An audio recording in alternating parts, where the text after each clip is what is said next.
All right, without further ado, let's get into it. I hope everyone's doing well. It's getting to be a very hot spring, for sure. All right, and we're going to be doing something a little bit different. We're going to be checking the tea leaves, but we're going to have a little bit of control and out of control at the same time. It's part of Gemini's energy. And we wish the twins out there a happy birthday. This is not a birthday reading, but we wish you happy and fun birthday out there for the twins. So your file is up to date instead of the Sagittarius Full Moon. We haven't done a Sagittarius Full Moon in a while, so we need to update that file. All right. So this is the second decante of your season in Gemini. All right. It's actually the constellation Orion, which brings us in this energy of control and out of control at the same time. Switching. But we're actually talking about the switching, Gemini shares the same tea break as their darkest and brightest moment, and it's a switch off. Taurus is two energies simultaneously. Gemini is very similar, but they switch immediately. It's an instant trade-off between dark and light energies, or light and dark energies. Gemini is like that as well. But we're going to be talking about the Sagittarius Full Moon. And there's three big aspects going on in the Sagittarius Full Moon. One is a fire grand trine, which is huge support from the universe. The other is a horn of Corvus. It's a huge build, and that should resonate with actually the Archer energy of building something. So a horn of Corvus and star aspect. Those three aspects are going on at the same time in the Sagittarius Full Moon. So we'd like to get a general statement on those energies. So we're going to be doing the Whispering Rose spread to try and get a general statement of those energies. Because there's lots of energies to talk about. And we could spend 2 hours talking about them. All we need is a general statement for this reading, though. All right. We're going to be doing something different. Pull these tea kind of like the way we, there's two right there. That's how fast Gemini's energy is. All right. Two energies. Right here. A long journey, either physical or mental, will leave you wiser at the end. That could be starting a long journey or a journey that's about to end.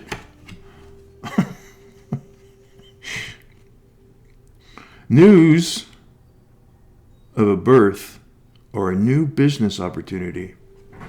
All right, see? Something like this. These two cards actually go great together. Stork, we have the air energy of Gemini and fire energy of the elephant right here. So we got Sagittarius coming in, Gemini. A long journey, either physical or mental, will leave you wiser at the end. Perhaps that could open up a business opportunity. News of a birth or a new business opportunity. These two cards really go great together. All right, let's see how those energies, let's see if we picked up that energy. News of a birth or a new business opportunity. That could be a start. The star formation, the star aspect, we call it. That's maximum stress. And then forward momentum outwards, which is star formation. Do some research on how a star is formed. Thanks to that work that we've done, the scientists have done. We basically know how a star forms in the gas clouds of nebulae, and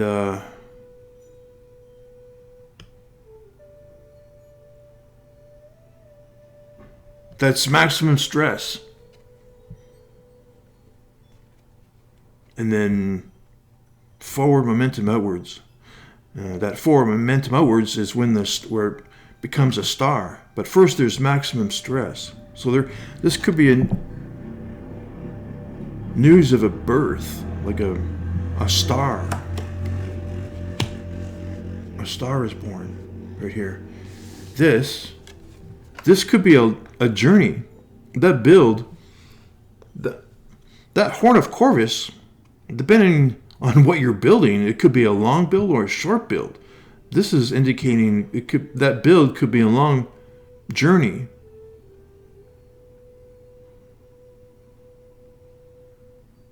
But that build could turn into a new business opportunity. So here we go. There's our narrative right there. Let's see what the cards do. So again, we're going to be doing the Whispering Rose to get a general statement. All right. Okay. We'll take that. Whispering Rose. That was a high point. We need a low point. We need one more low point. Please. And that's going to be... That low point symbolizes like the thorn. That was quick.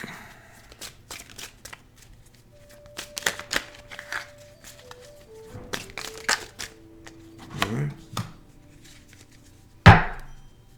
There it is. There's our two high points and a low point. Let's see what's in one high point. Huge action energy.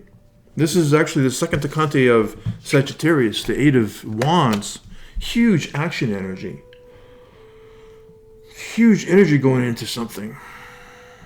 Taking action on something big. Huge investment of energy. And moving forward. Action. This is unadulterated action energy. Inspired action. 8. There's also energizes strength.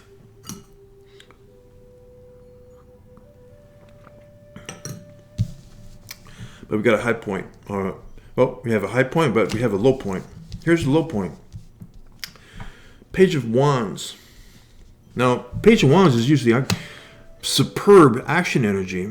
Again, something new. But it's in the challenging spot.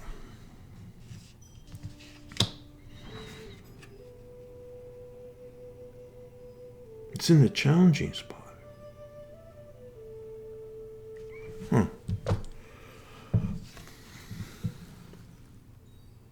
Yeah, they always have that lizard there for some reason.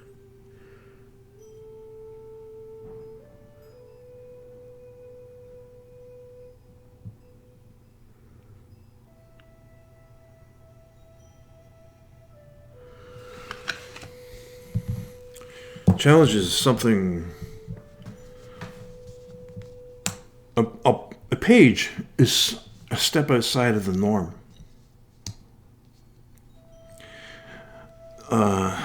There's cold feet here.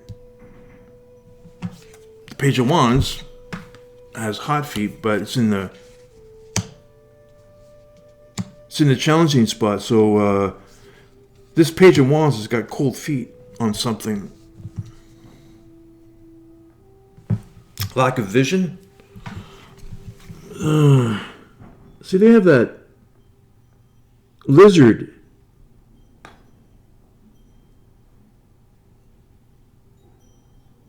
There's that lizard symbol on there, right?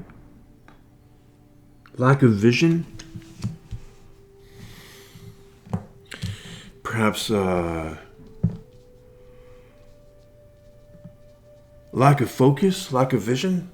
Perhaps getting off track. This is what the cards just tell me. Okay. Something is going to, Whispering Rose, symbolism of love. Love tries to find an average that works well for everyone. So this is a high point. This is a challenging energy. Perhaps vision, getting cold feet on something.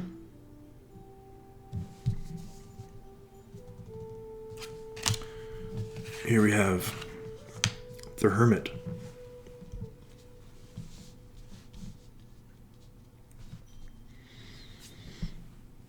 This energy goes in this direction, into the high point though. This is a challenging energy, but this gets spun 180 degrees to go in this direction. And this is the Hermit. Yeah, this is what, this is going within. This is,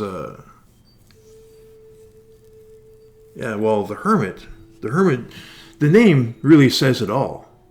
The Hermit is going within, finding light within ourselves, right? And this is the energy of the quincunx. Just do research the Horn of Corvus, the keystone aspect. It's shaped like a keystone. It's shaped like a horn. If you look at the shape of Corvus the crow. That's the first decanti of Libra. The constellation of Corvus the crow. And take a look at that shape. It looks like a blowhorn, but it has the shape of the keystone aspect. And that's what's going on in the Sagittarius full moon. And that aspect is energized by the quincunx of our own ideas and our own vision. And it's this energy right here. It's going within. That's the key to energizing the Horn of Corvus, is that quincunx of going within, meditation, staying silent, being silent, and going within, and finding and discovering our inner light. And when we do, that's when we energize that quincunx energy. Okay? And there's actually 4, we've mentioned the Horn of Corvus a few times. There's actually 4 triangles in the Horn of Corvus. The learning triangle, triangle of potential, triangle of trial, and the mystic triangle. It's turning something ordinary into something extraordinary. That's the energy of the Horn of Corvus.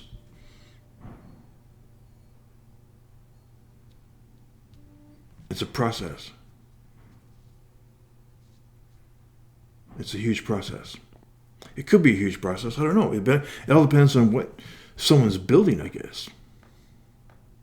Maybe it is. It could be a long process with this elephant type of energy, right?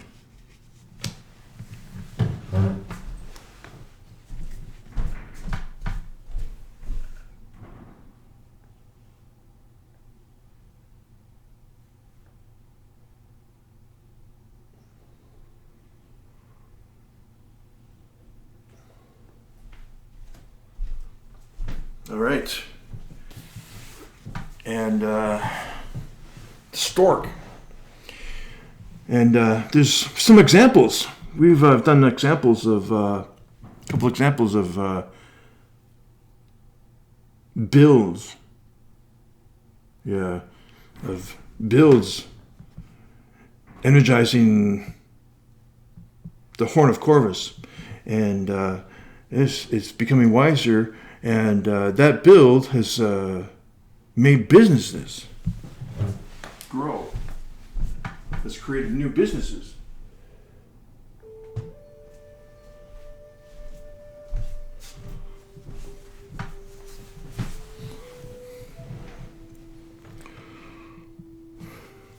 But that's it.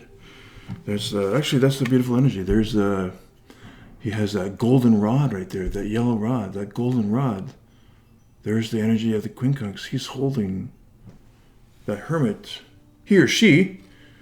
We're not being gender specific. We're never gender specific unless it's obvious. He or she is holding on to that quincunx energy right there, and that's going within. And this is what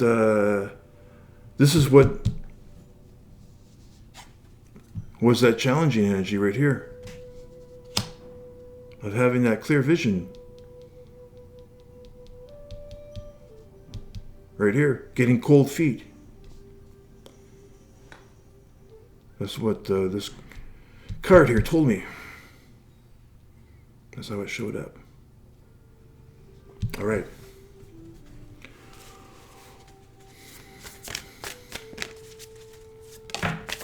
And yeah, there could be huge support. There's that fire trine right here. That's that fire trine coming in for huge support for this build. Okay, this card right here helps to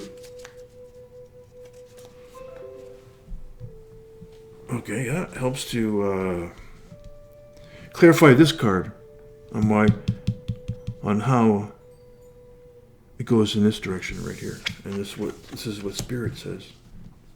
Wolf. It's earth energy. A wolf. A wolf energy.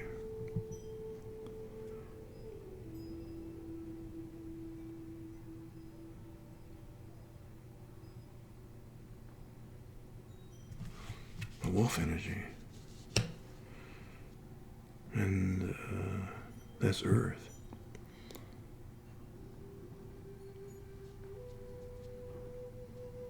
You know what the wolf does?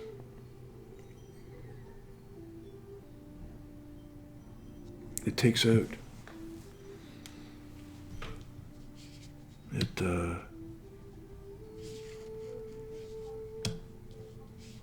sees.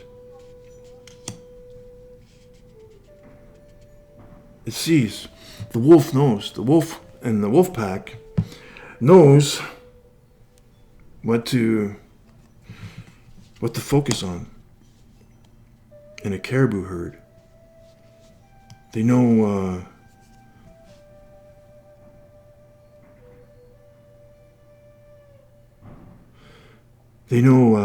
which caribou are the weakest, so they focus on that. They go in and take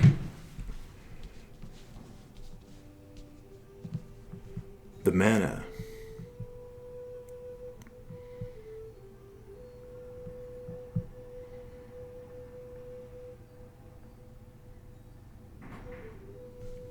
This is what the wolf does.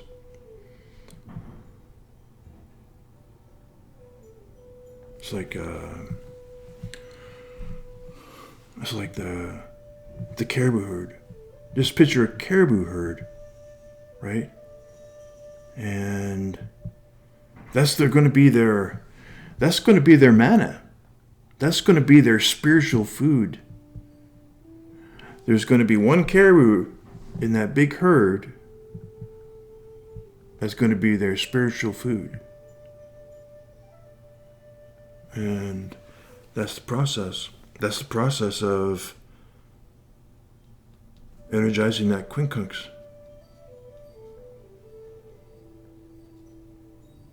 Well,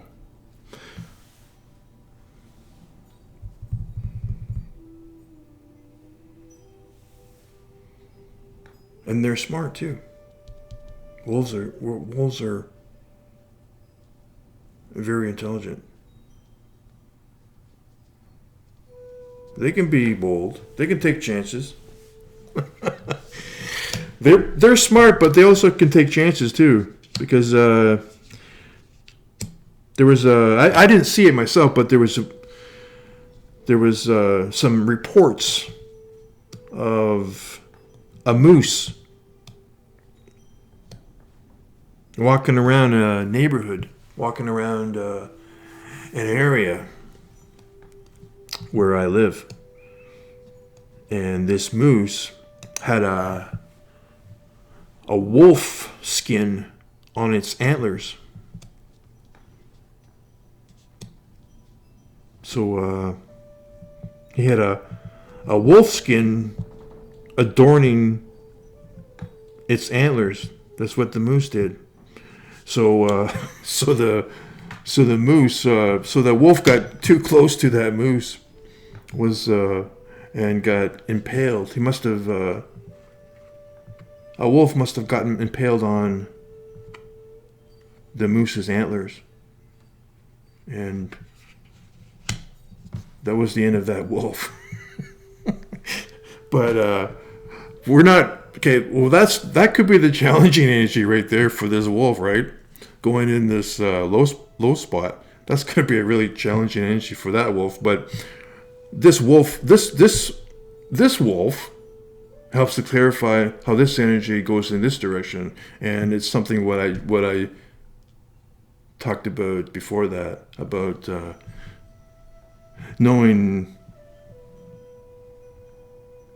what caribou they're going to focus on in the herd to grab that spiritual food, right?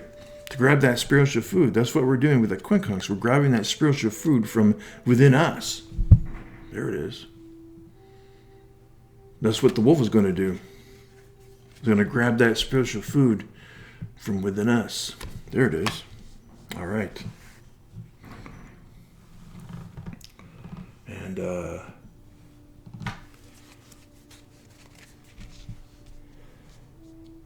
all right. Wiser. Yeah, but the thing is, the wolf pack, they need every single wolf does have a role. So I mean, the wolf pack is just not going to just start attacking that moose and getting impaled. They're gonna give up on that. Chances are they're probably gonna give up on that moose because losing one or two wolves in their pack is gonna weaken the pack. So that's what I meant by them being smart. Smart in that way, bold for sure, but smart enough to pull back and give up on that moose anyway. Okay, this card right here is the flowerhead, and this has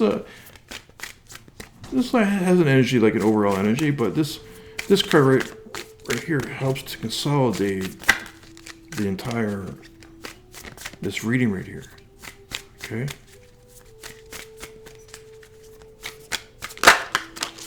Whoa, yeah. Whoa. Panther. Yeah. Fire energy.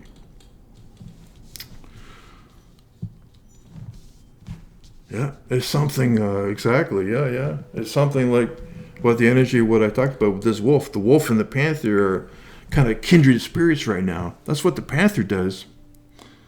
The panther goes in. It's almost like Pluto's energy. Panther takes no prisoners. Pluto is water energy, but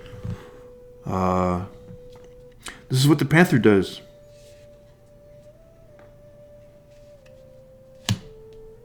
Takes no prisoners. Grabs what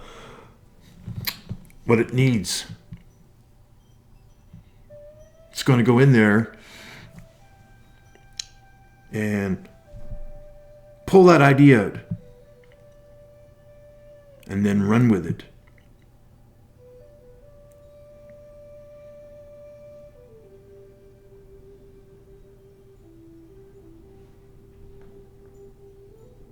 This panther helps confirm. And lots of fire energy. This is Gemini season, but it is Sagittarius full moon, but we actually picked up Sagittarius's energy. And actually, we actually did. This is the second Conte of Sagittarius right here, the Eight of Wands. More fire energy right here. And this is kind of a mixture of earth and fire. But this is good too. Earth is a stabilizer. It grounds everything on a base. Beautiful. This is it right here, the panther. Let's see what the Animal Spirit Guidebook says about the panther. Now could offer something different than what we talked about, but when these cards come up, most of the time, they're the meaning is read in the context of how the cards are set up. So sometimes the book can support that, or sometimes the book can offer something different. All right, so see what this is. Annihilation of the unnecessary, purging. Yeah, exactly. Yeah. So this is this actually confirms of what we just talked about. The panther won't stand to see our growth or energy stagnate.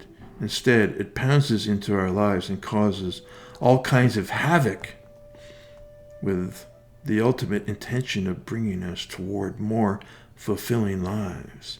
It's unexpected, uncomfortable, and sometimes feels devastating, but after all the dust clears, it's easy to see the panther's wisdom at work. We've all been through these experiences, and they've made us better people. Trust that the panther's journey always leads to a brighter place. Beautiful, yeah? When in balance, brave, productive. When out of balance, self-destructive. Yeah, self-destructive. This is the type of energy right here. Being self-destructive, lack of vision, having cold feet, getting in the way of our own work, right? And that may happen without even us knowing about it. Don't even realize it. And yeah, that's sometimes part of the panther's energy, is kind of gives us a shake-up. Get rid of the unnecessary. All right, let's leave it at that then. So that's something almost like Pluto's energy. Pluto's energy takes no prisoners. And only retrieves what we need. And that could be this panther and wolf type of energy could be something to rouse up our spirit. But it's really strange. But it's beautiful though, because the twins are 2 is 1, right? Twins is 2, obviously, and they have one vision. But like I said in the beginning, it's a trade-off. It's a trade-off, either a dark energy to a light energy, or a light energy into a dark energy. Really, it really depends on where you are and what you're doing, really. Okay? But here's a good trade-off right here. Going within. Meditation. And then grabbing only what is necessary, and then take inspired action. Take inspired action with this fire energy. Take action on that idea. Could be a journey. Could be a long journey. It could be a short journey. I don't know. It all depends on what you're building. But it's going to leave you, us, wiser. And it could open up a business opportunity. Beautiful. All right, well, that's it. I don't feel I need to pull a card. Most of the time I pull a card, an overall feeling. But we have this. Do what the book says. Leave out the unnecessary, right? All right, there it is. Well, this has been Sagittarius Full Moon reading. And we wish the twins out there happy birthday. This is not a birthday reading, but I wish a fun and happy and safe birthday for you. And thank you, Spirit, for the cards. Take care.